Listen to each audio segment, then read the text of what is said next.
All right, so there are 35 children and 10 adults at the cookout. And you have three different parts that you have to answer for this.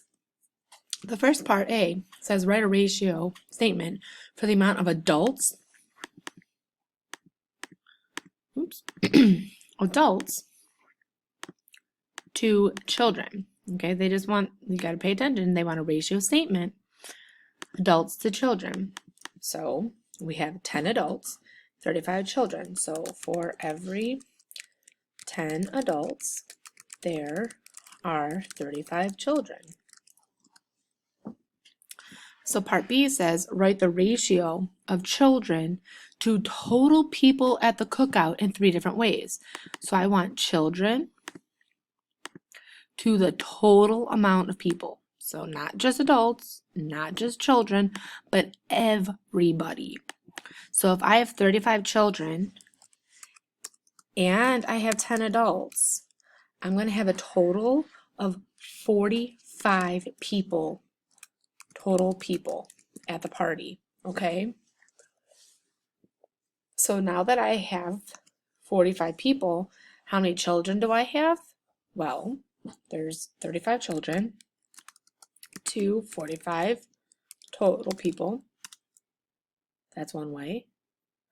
Another way I can write it is 35 colon 45. And then I can also write it 35 slash 45. All right, and I'm actually going to get rid of that so it's all in the box. Okay? So part C can be a little bit tricky here. It says if 5 more children come to this party. So there's already 35 kids there. 5 more attend the cookout. I want the ratio of children to total people. Okay, so let's think about this.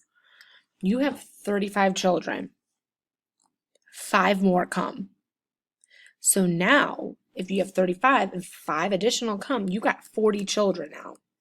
So you have 40 children.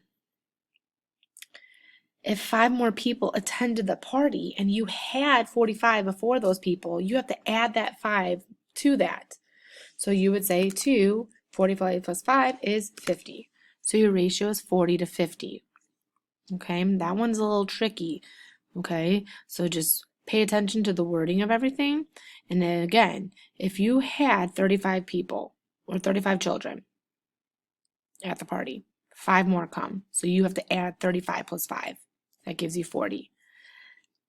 Total people, if 5 more people come on top of what was already there, you have to add that 5 to that. So that would be 50.